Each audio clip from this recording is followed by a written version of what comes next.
भारत माता की जय। भारत माता की जय। वंदे मातरम। वंदे मातरम। बाबा साहब भीमराव अंबेडकर अमर रहे। बाबा साहब भीमराव अंबेडकर अमर रहे। पूज्य संत रविदास महाराज की जय। पूज्य संत रविदास महाराज की जय।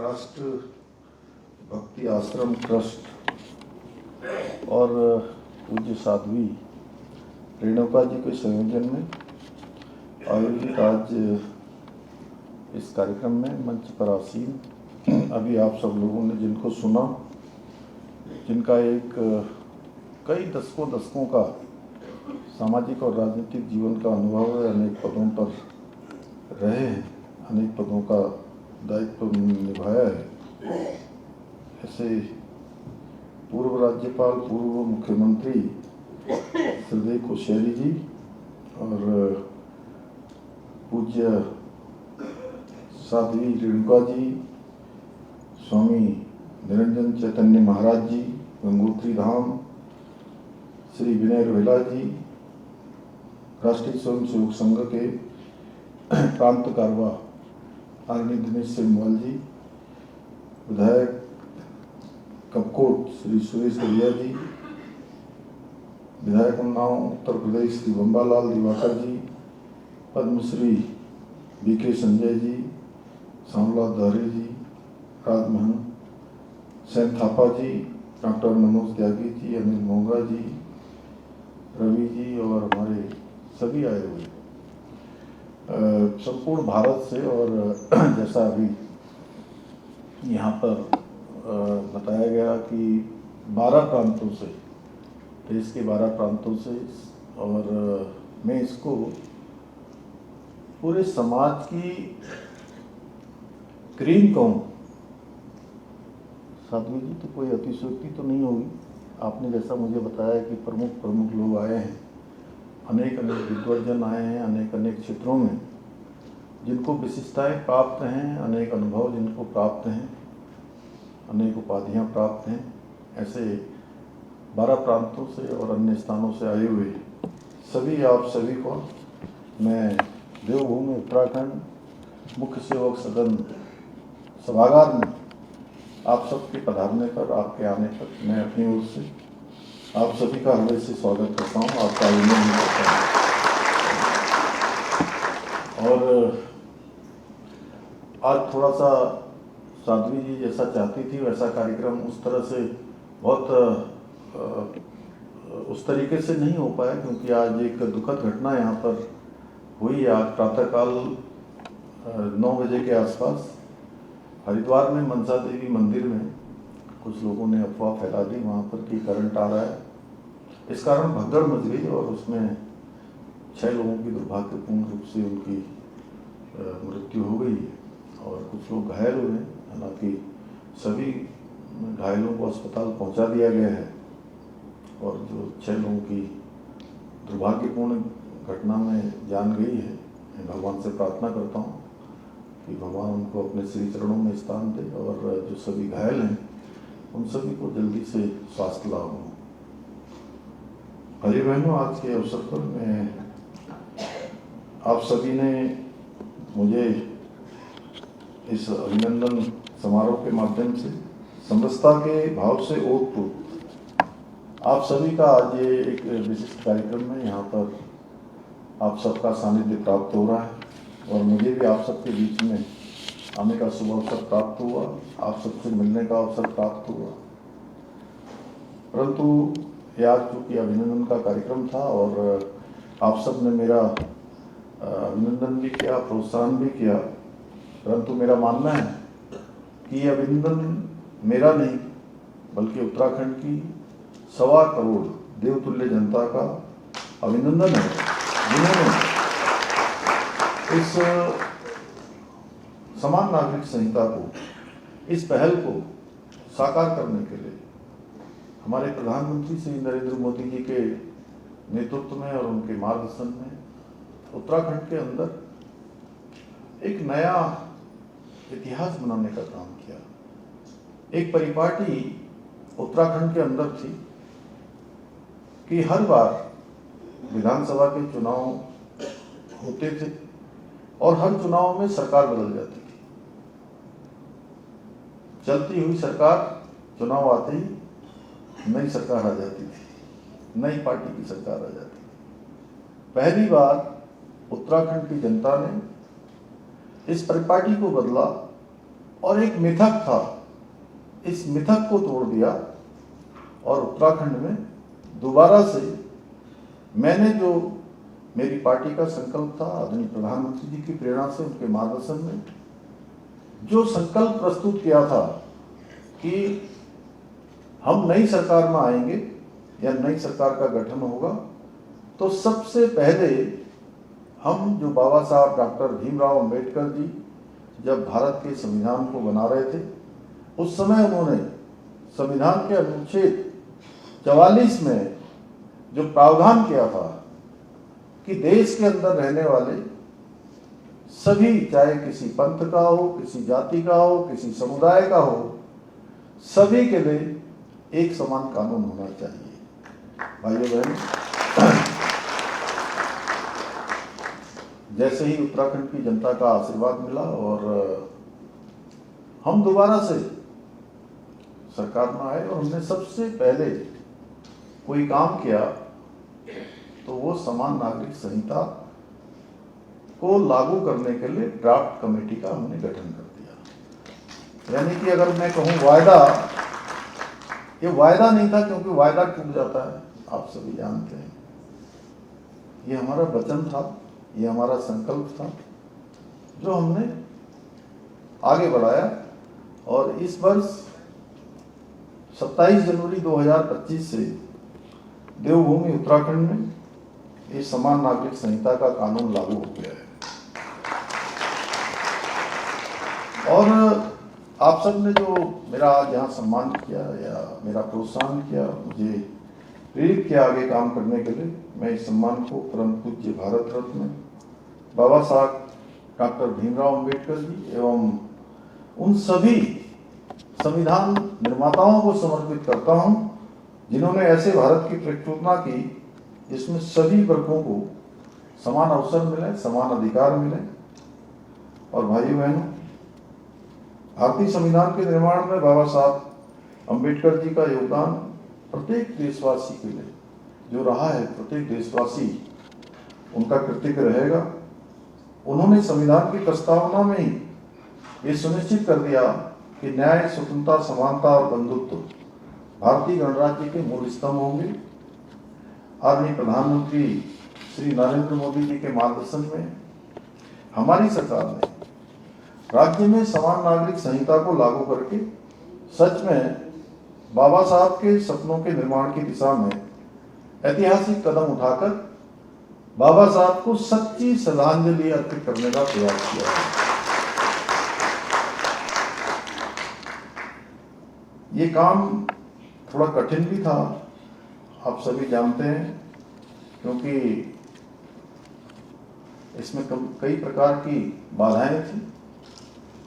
लेकिन हमने जब नीति और नियत दोनों साथ हो तो बाधाएं कितनी भी हो, बाधाएं अपने आप साफ होती चली जाती है, मार्ग हमारा बनता चला जाता है।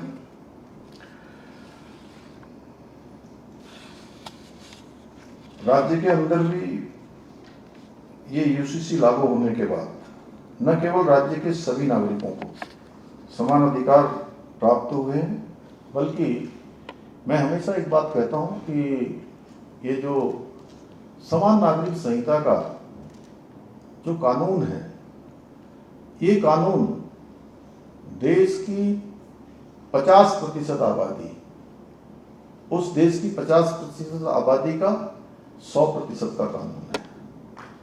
यानी कि उनकी सुरक्षा भी है और सशक्तिकरण भी है।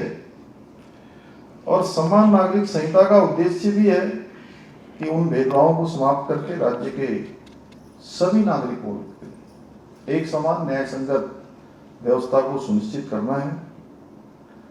और बहुत बार हमने अनुभव किया कि समाज में कुछ समुदाय के लिए अलग अलग व्यक्तिगत कानूनों के कारण भेदभाव, असमानता और अन्याय की स्थिति बनी हुई थी।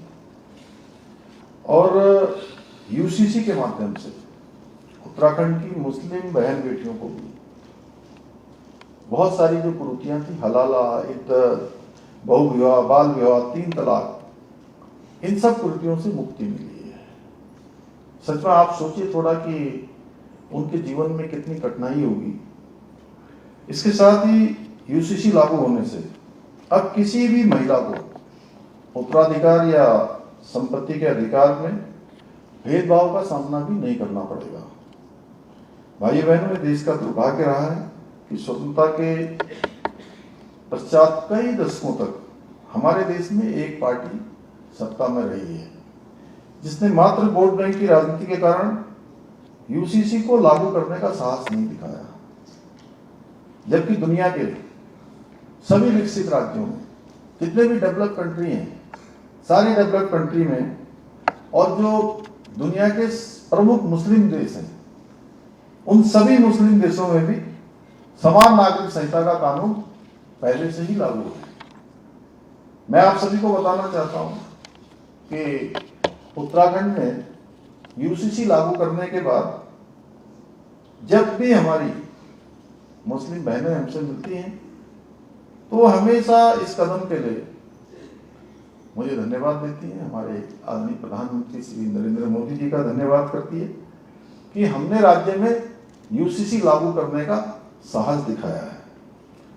परंतु चूंकि आप सब लोग इतने प्रमुख लोग यहाँ पर आए हैं, आप लोग समाचार पत्रों के माध्यम से, टेलीविजन के माध्यम से, अन्य प्रकार की होने वाली डिबेटों को देखते होंगे। आज भी मैं ये कहना चाहता हूं कि कुछ लोग जानबूझकर समान नागरिक संहिता को लेकर भ्रांतियां फैलाने का प्रयास कर रहे हैं और राजनीतिक उद्देश्यों से प्रेरित होकर कभी हमारे राज्य में मूल निवास की एक चुनौती भी है, समस्या भी है, उन मुद्दों को भी इससे जोड़ रहे हैं।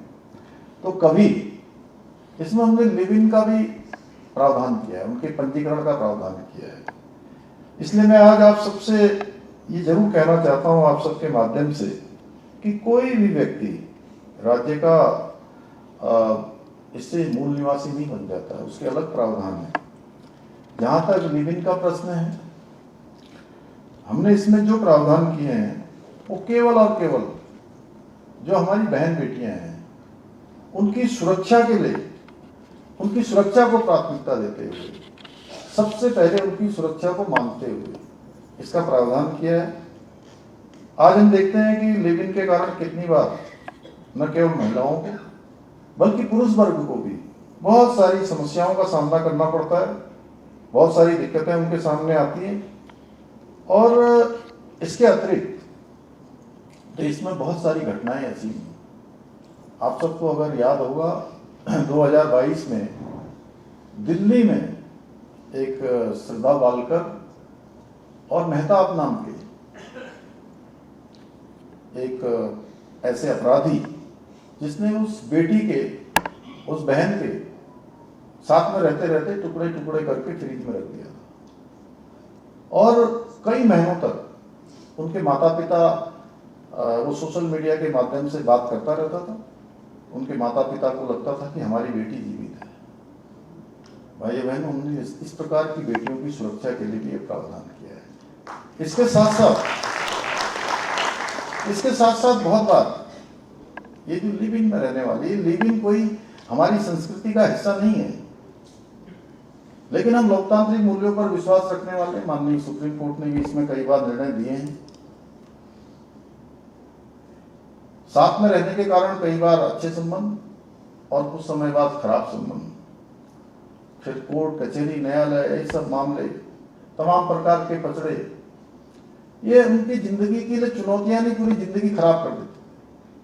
उन सबको ध्यान में रखते हुए हमने इसमें इसका प्रावधान किया और यूसीसी के माध्यम से उन बच्चों के अधिकारों को भी हमने सुरक्षित करने का काम किया है जो इन संबंधों के कारण उत्पन्न होते हैं। मेरा मानना है कि इस कानून का प्रभाव केवल उत्तराखंड तक सीमित नहीं रहेगा, बल्कि ये पूरे भारत में एक नई चेतना जागृत करने का कार्य करेगा। भाइयों बहनों, आज आदरणीय प्रधानमंत्री श्री नरेंद्र मोदी जी के नीतियों और कार्यशैली में बाबा साहब के विचारों की गूंज सुनाई देती है, गूंज दिखाई देती है। बाबा साहब की जयंती पर राष्ट्रीय अवकाश घोषित करना हो, 26 नवंबर को संविधान दिवस के रूप में मनाने का निर्णय हो, बाबा साहब की स्मृतियों से जुड़े हुए प्रमुख स्थलों को राष्ट्र चेतना के पंच तीर्थों के रूप में विस्तृत करने की पहल हो, या हाल ही में बाबा साहब की 150वीं जयंती पर देश भर में डॉक्टर भीमराव अंबेडकर सम्मान समारोह का आयोजन करना हो।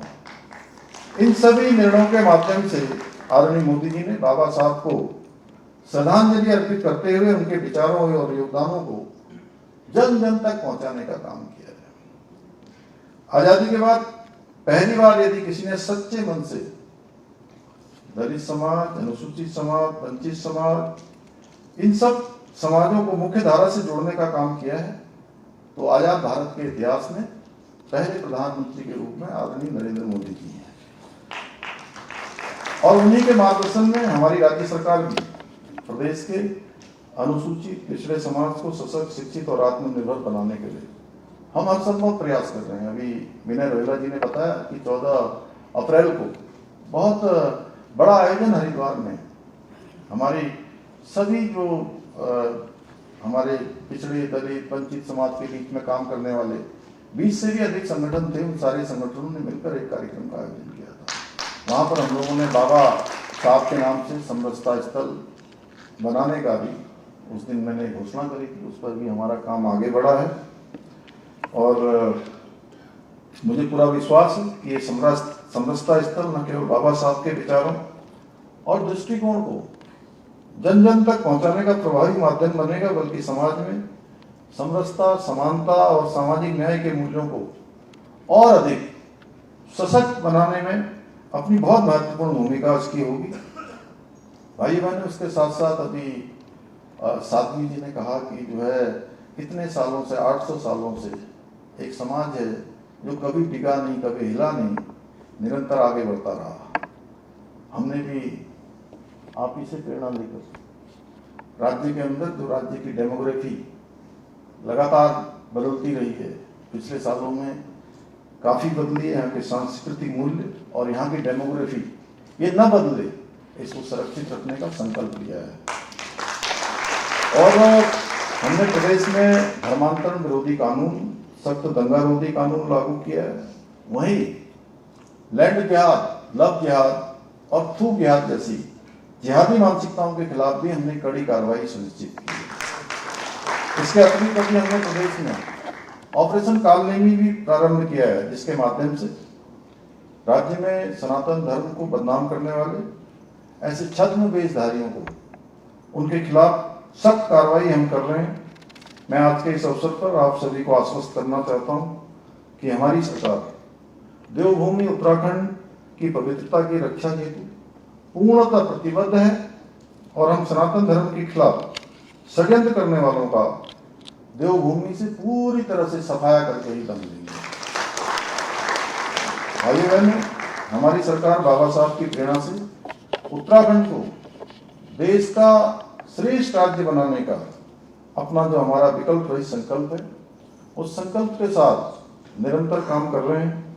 मैं आशा करता हूं कि हमारे इस संकल्प सिद्धि हेतु आप सभी का आशीर्वाद और सहयोग हमें इसी प्रकार प्राप्त होता रहेगा। आज पूज्य साध्वी जी के संयोजन में एक शानदार आयोजन हुआ है और आप सब यहाँ आए हैं। निश्चित रूप से आप सबका यहाँ आना, ये संयोजन हमें और ज़्यादा जोर से और अधिक ऊर्जा से काम करने की प्रेरणा देगा, आप काम करने की शक्ति प्रदान करेगा और हम सब मिलकर बाबा साहब के सपनों का भारत बनाने में अपने प्रयासों की आहुति इसी प्रकार भविष्य में भी देते रहेंगे। इसी विश्वास के साथ एक बार फिर से आप सभी का यहाँ आने के लिए आप सबका आभार व्यक्त करते हुए, साध्वी जी का विशेष रूप से धन्यवाद करते हुए मैं अपनी बात को समाप्त करता हूँ।